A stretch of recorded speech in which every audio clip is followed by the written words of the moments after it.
오늘 주신 말씀은 요한복음 7장 37절부터 39절까지입니다. 좀 짧기 때문에 한번 다 같이 읽으면 좋겠어요. 시작. 명절 끝날고 큰 날에 누구든지 목마르거든 내게로 와서 마시라. 나를 믿는 자는 성경의 이름과 같이 그 배에서 생수의 강이 흘러나리라 하시니 이는 그를 믿는 자의 아들 성령을 가리켜 말씀하신 것이라. 예수께서 아직 영광을 받지 못하신 고로 성령이 아직 저희에게 계시지 아니하시더라. 아멘. 요한복음에는 오늘의 제목은 생수의 강입니다. 요한복음에는 유대인의 3대 명절 중에 하나인 초막절이 여러 번 언급되어 있습니다. 그 유대인들에게는 3대 명절이 있는데 유월절, 그리고 오순절, 그리고 초막절 이렇게 세 절기가 3대 명절에 속합니다. 2절에 보면은 유대인의 명절인 초막절에 가까운지라 라는 말씀을 시작해서 명절에 대한 얘기가 계속 나오고 있습니다. 예수님께서 초막절을 중심으로 자주 말씀하시는 이유는 말씀하시고자 하는 내용과 초막절의 의미가 서로 연결되어 있기 때문입니다. 초막절을 장막절이라고도 부릅니다. 초막이나 장막을 좀 더 쉽게 설명하면 천막입니다. 텐트지요. 즉 천막절기라고도 말할 수 있겠습니다.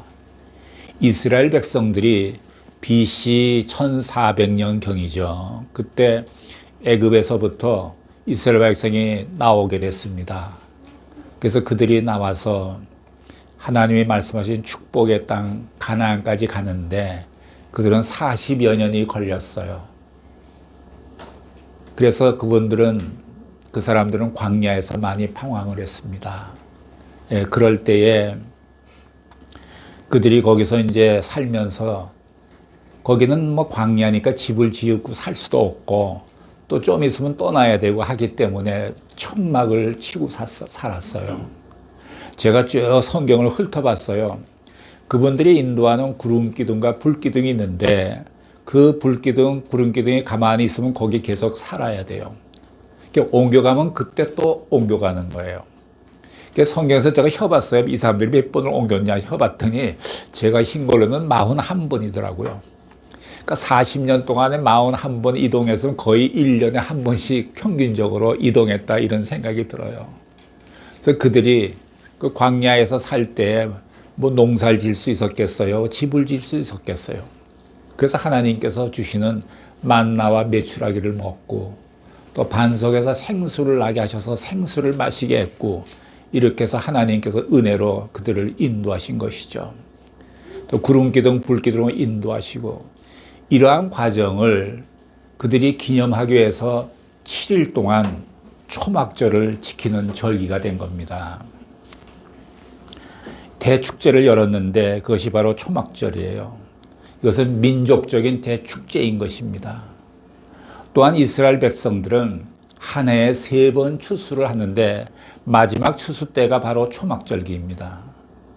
1년의 마지막 추수 때에 하나님께서 비를 주셔서 농사를 잘 지게 해서 풍성한 결실을 거두게 된 것을 감사하며 일주일 동안 하나님께 제물을 드리며 축제를 벌입니다. 축제는 7일 동안 계속되는데 마지막 날을 큰 날이다 이렇게 말하면서 행사의 절정에 달합니다. 이 마지막 날을 큰 구원의 날로 지키면서 지난 해에 죄를 용서받을 수많은 마지막 사죄의 날이라는 것이죠. 그래서 초막절 마지막 날 제단에 물을 부으면서 사죄의 은총에 감사하고 성령에 사로잡히기를 구하며 춤을 춥니다. 이러한 유대인들을 향해서 예수님은 목마른 사람은 오라고 외치신 것입니다. 오늘 본문 37절을 보시기 바랍니다. 37절 시작. 명절 끝날 곧 큰 날에 예수께서 서서 외쳐 가라사대 누구든지 목마르거든 내게로 와서 마시라. 초막절 마지막 날에 행사에 모든 사람이 축제의 여흥에 빠져 있습니다. 이때 예수님께서 서서 큰 소리로 초청을 하십니다. 누구든지 목마르거든 내게로 와서 마시라. 우리 주변을 보면 영혼이 목마르고 갈증을 느끼는 자들이 있습니다. 그런가 하면 그 영혼이 지치고 메말를 대로 메말랐는데도 무감각해서 전혀 느끼지 못하는 사람들도 있습니다. 그러니까 예수님의 이 외침은 그 영혼이 진리에 대해서 갈증을 느끼고 있는 사람들에게 한 것이라고 느껴집니다. 오늘날도 하나님은 우리에게 초청의 메시지를 보내십니다. 성경 말씀 전체의 그림을 한마디로 말한다면 하나님의 초청이라고도 볼 수가 있습니다. 비록 인류가 하나님을 떠나 세상에서 죄악된 삶을 살고 있지만 하나님은 온 인류를 부르고 계십니다. 그 초청은 우리가 흔히 말하는 저녁에 밥 한 끼 먹자 이런 초청이 아닙니다. 그런 가벼운 초청이 아닙니다. 영원하고 복된 행복한 세계로의 초청입니다. 잠언 3장 5절 6절을 보면 이런 말씀이 있습니다. 함께 읽어보실까요? 시작. 너네 마음을 다하여 여호와를 의지하고 내 명철을 의지하지 말라. 너네 범사의 그를 인정하라. 그리하면 내 길을 지도하시리라. 우리는 일어나던 모든 일에 대해서 여호와를 인정하고 의뢰하라는 것입니다. 그러면 우리의 앞길을 인도하신다는 것이죠. 우리는 신앙생활을 하다가 뭔가 좀 어려운 일이 생기면 아니 내가 하나님을 믿는데 어찌 이런 일이 있을 수 있나 하면서 하나님을 부정하지는 않지만 좀 원망하기도 합니다. 근데 그렇게 하지 말라는 것입니다. 내가 지금 사업이 어려우냐? 질병이 생겼느냐? 그래도 하나님을 인정하라는 거예요. 범사에 하나님을 인정하면 하나님이 나의 앞길을 인도하신다는 겁니다. 굉장히 중요한 얘기예요. 마태복음 11장 28절에도 예수님이 우리를 초청하는 메시지가 있습니다. 수고하고 무거운 짐진 자들아 다 내게로 오라. 내가 너희를 쉬게 하리라. 사실 초청이란 건 반갑고 기쁜 것 아닙니까? 사람이 누구에게 초청받는다면은 그 사람이 나를 기억하고 있구나 라는 생각을 갖게 됩니다. 무엇보다도 자신의 존재를 느끼게 해줘서 기쁩니다. 누군가 당신을 정성껏 배려해 주면 나 자신의 존재감이 느껴지고 인정받는다는 마음이 생겨서 감사하게 되죠. 그러나 가끔 달갑지 않은 부담스러운 초청도 있습니다. 응해야 할지 말아야 할지 고민하게 하는 초대도 있지 않습니까? 어떨 때 보면 갑자기 문자로 청첩장이 날라 들어옵니다. 보니까 별로 친하지도 않으신 분인데 그걸 보내는 거예요. 그것도 심한 청첩장은 또 밑에 이렇게 써 있습니다. 바빠서 오지 못하시는 분들은 밑에 구자번호가 있사오니 이렇게 써 있더라고요. 참 세상이 많이 변한 것 같아요. 그런 초청은 우리가 좀 달갑지 않지 않습니까? 그래도 또 저기 부주할 때도 있죠. 그래도 그러나 예수님의 초청은 절대 부담스럽지가 않습니다. 예수님의 초청은 절망과 혼돈, 흑암 속에 사는 사람들에게 희망과 구원을 줍니다. 예수님의 초청을 거부하지 말아야 합니다. 그분의 초청은 아주 값지고 의미가 깊은 것입니다. 예수님은 서서 큰 소리로 우리를 부르시면서 초청하십니다. 예수님께서 유대인의 명절인 초막절 끝날 무렵 큰 날이라 그랬어요. 서서 외치신 것은 그 초청의 긴급성을 말해주는 것 아니겠습니까? 회개하고 돌아올 때를 놓치지 말라는 것입니다. 율법에 얽매여 사는 그들에게 자유를 주겠다는 것입니다. 너희는 무거운 짐, 수고하고 무거운 짐을 내려놓고 내게로 오라. 내가 너희를 쉬게 하려 할 때 그때 무거운 짐이란 것은 예수님께서 율법을 생각하신 것 같아요. 우리가 살아갈 때 여러 가지 고통도 무거운 짐이지만 율법에 얽매이는 그들에게 그 율법이란 무거운 짐을 내려놓으렴 이렇게 말씀하신 초청하신 것 같아요. 율법에 매여 사는 그들에게 자유를 주겠다는 것입니다. 초청의 핵심은 내게로 오라입니다. 병든 자, 상처받은 자, 절망에 빠진 자, 그리고 소외된 자 다 오라고 부르십니다. 예수님은 갑자기 큰 소리로 외치셨기 때문에 사람들은 좀 듣고 놀라고 의아하게 여겼을지 모르겠어요. 평소 예수님은 큰 소리를 지르시는 분이 아니기 때문입니다. 모든 사람의 시선이 예수님께 집중되었을 거예요. 예수님은 특별한 사람만 초청하지 않습니다. 인종을 불문하고 남녀노소를 불문하고 누구든지 목마르면 와서 마시라고 부르십니다. 주님의 초청에는 어떤 조건이나 제한이 없습니다. 누구든지 초청의 대상이 됩니다. 사람은 어느 누구도 예외 없이 모두 주님의 초청 대상입니다. 예수님께서 내가 곧 길이요 진리요 생명이니 나로 말미암지 않고는 아버지께로 올 자가 없느니라. 나는 부활이요 생명이니 나를 믿는 자는 죽어도 살겠고 이렇게 선포하지 않았습니까? 성경 곳곳에서 나는 영원히 솟아나는 생수를 줄 것이며 하늘에서 내려온 산떡이니 나를 먹고 내가 주는 생수를 마시는 자는 영원히 목마르지 않고 배고프지 않을 것이다 라고 말씀하십니다. 이사야서 55장 1절에도 초청의 말씀이 있습니다. 한번 보시죠. 시작. 너희 목마른 자들아 물로 나오라. 돈 없는 자도 오라. 너희는 와서 사 먹되 돈 없이 값없이 와서 포도주와 젖을 사라. 예, 부르심입니다.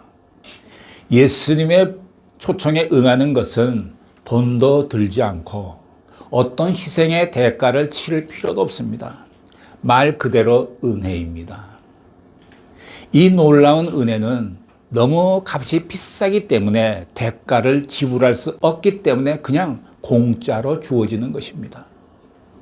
하나님께서 우리에게 베푸신 구원은 값으로 계산할 수 없는 엄청난 은혜입니다. 사랑은 값으로 계산할 수가 없는 만큼 엄청난 것입니다.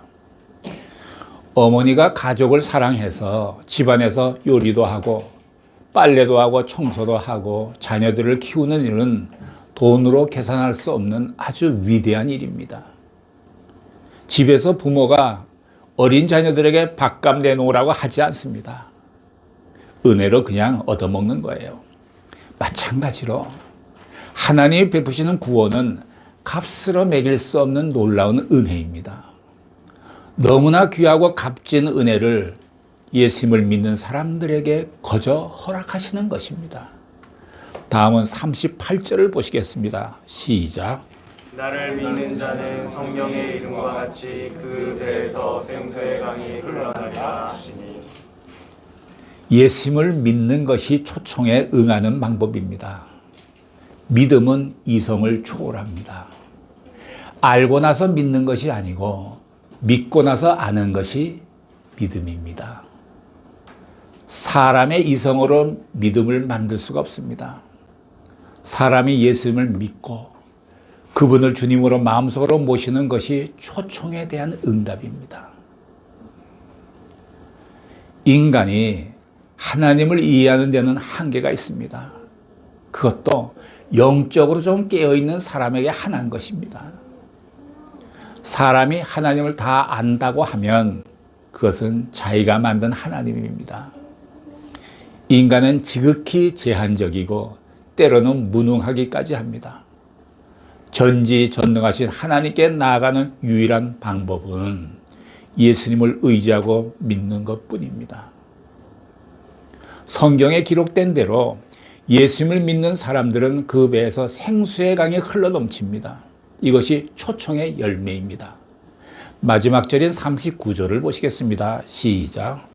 이는 그를 믿는 자의 받을 성령을 가리켜 말씀하신 거라. 예수께서 아직 영광을 받지 못하시니 못하심으로 성령이 아직 저희에게 계시지 않으시더라. 예수님의 말씀을 잘 살펴보면 생수를 주겠다 이렇게 말씀했고 자기 자신을 가리켜서는 하늘에서 내려온 생명의 떡이다 라고 말씀했습니다. 이게 좀 비슷한 말 같은데 달라요. 예수님이 나는 생수다 이렇게 말한 적 없어요. 항상 생수를 얘기할 때는 준다라는 표현으로 말씀했어요. 그리고 떡을 얘기할 때는 항상 내가 하늘에서 내려온 생명의 떡이다. 자신은 떡이라고 표현을 했어요. 생수는 준다 그랬고 떡은 내 자신이 떡이라 그랬어요. 요거를 잘 분간을 하셔야 돼요, 여러분들께서. 예수님 자신은 생명의 떡인데 즉 말씀이시라는 것이죠. 예수님이 주신다는 생수는 바로 성령님이세요. 생명의 떡을 먹는다는 것은 말씀을 먹는다는 것이고 예수님이 주신다는 생수는 성령님의 내 안에 들어와 계신다는 것이에요. 여기서 전혀 어렵게 생각할 필요가 없습니다. 오늘 말씀은 생수인 성령에 초점이 맞춰져 있습니다. 성령님은 땅이 아닌 하늘에서 또 사람이 아닌 하나님으로부터 오셨습니다. 예수님께서 부활 승천하시고 오순절 다락방에 모인 무리들에게 성령님이 급하고 강한 바람처럼 소리를 내면서 임하셨습니다. 하나님의 영은 성령님이신데 이 하나님의 영은 이 우리의 육을 초월해서 인간의 몸 안으로 들어오십니다. 육은 육을 뚫을 수가 없습니다. 그러나 영은 육을 뚫고 들어갈 수가 있습니다. 하나님의 성령님이 육을 뚫고 내 안에 들어오시면 우리의 부패한 본성은 사라지고 그 추악했던 인간이 놀랍게도 눈빛이 달라지고 부드러운 말을 하게 되고 찬양하게 되고 눈물 흘리게 되고 겸손해집니다. 성령이 우리에게 임하시면 두려움이나 돈, 건강, 미래, 관계가는 근심 걱정이 한순간에 사라질 수가 있습니다. 성령은 진리의 영이십니다.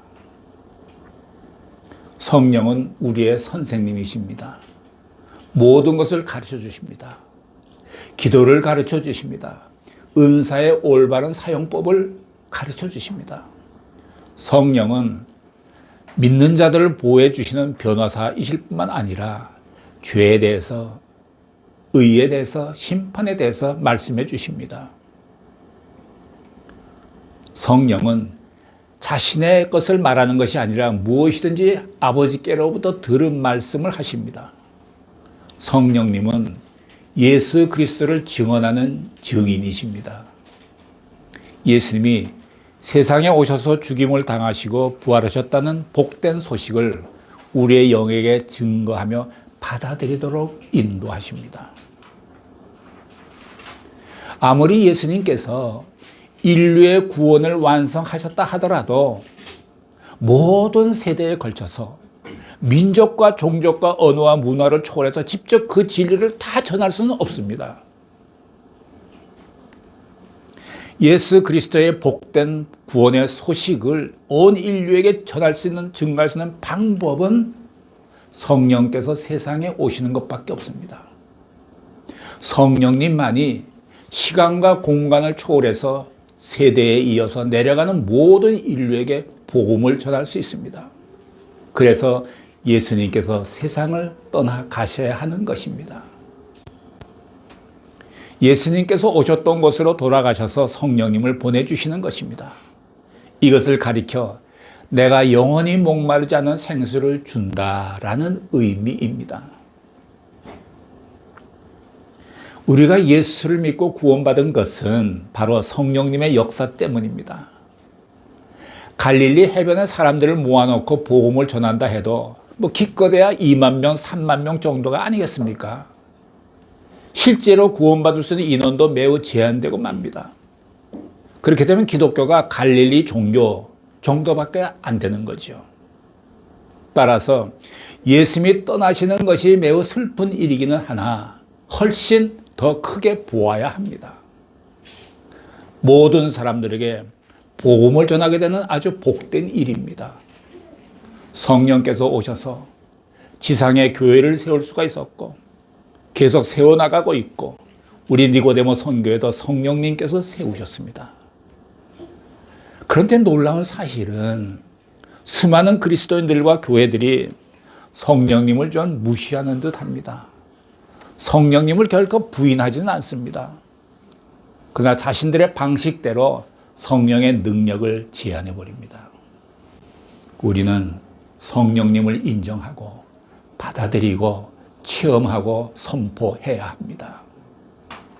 과거에 성령님을 체험하신 분들은 더욱 새롭게 체험하시기를 바랍니다. 성령님은 연약하고 미숙한 우리를 완성시켜 주십니다. 우리는 많이 부족하지만 하나님의 말씀과 성령으로 인해서 우리의 믿음을 성숙시켜 가십니다. 이것은 여인이 결혼을 한 뒤에 남자의 씨를 받아 임신하는 것과 같습니다. 곧 여인은 처녀였을 때 상상조차 할 수 없었던 신체의 변화를 신비롭게 체험할 수 있게 됩니다. 처음에는 임신한 사실조차 잘 모르지만 확인된 다음에 입맛이 변하고 감정 상태가 달라지고 신체적인 변화도 조금씩 느끼게 됩니다. 육체의 생명도 한 여인의 몸에서 잉태하기 시작하면 이런 변화를 도무지 막을 재간이 없습니다. 육체의 생명도 그럴진데 하물며 영적인 생명이 잉태되면 그 여부가 있겠습니까? 성령님이 내게 임하고 그 안에서 신앙생활을 하게 될 때 성경에 기록된 모든 사실들을 실제로 경험하게 되는 것입니다. 평소에 남을 미워하고 화를 젤라했던 사람이 이웃을 사랑하게 되고 항상 미소를 짓습니다. 실수가 많고 말이 많던 사람이 성령 체험으로 모든 면에서 여유를 보이게 됩니다. 위기에 처해 어려움을 당하면 예수님을 의지합니다. 저는 내 안에 계신 성령님께서 끊임없이 가르쳐 주시고 또 생각나게 해주시고 이끌어 주시고 지도해 주세요. 그래서 저는 항상 성령님께 그래요. 성령님은 나의 선생님이십니다. 하나님의 말씀을 깨우쳐 가르쳐 주시옵소서. 영적인 통찰력과 분별력을 주시옵소서. 하늘의 지혜를 주옵소서. 그럼 성령님이 이렇게 가르쳐 주시는 거 아니겠어요? 그래서 성령님의 도우심을 항상 받습니다. 어떨 때 몸이 갑자기 제가 나이가 들어가니까 조금 여기저기 조금 문제가 생기면 금방 거기 손을 대고 성령님 여기 좀 고쳐주세요. 기도합니다. 그러면 치유가 잘 되더라고요. 근데 여기 조금 늦어서 기도하면요. 이게 벌써 병이 자리를 잡아갖고 조금 쉽지가 않더라고요. 여러분들도 어디 좀 이상한 데 생기면 얼른 기도하세요. 손을 대고 말이죠.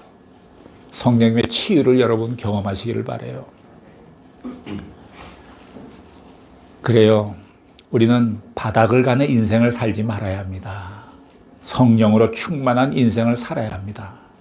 삶에서 생수가 흘러 넘쳐야 합니다. 우리 안에는 성령님이 계시기 때문에 얼마든지 가능한 일입니다. 이 새해에도 성령의 인도하심을 받는 우리 모두가 되시기를 예수님의 이름으로 축복합니다. 기도하시겠습니다. 사랑하시는 하나님 아버지, 성령님을 보내주셔서 감사합니다. 성령님께서 우리 안에 거하셔서 다스려 주시옵소서. 그리하여 선하심과 인자하심이 정령 우리를 따르게 하여 주옵소서.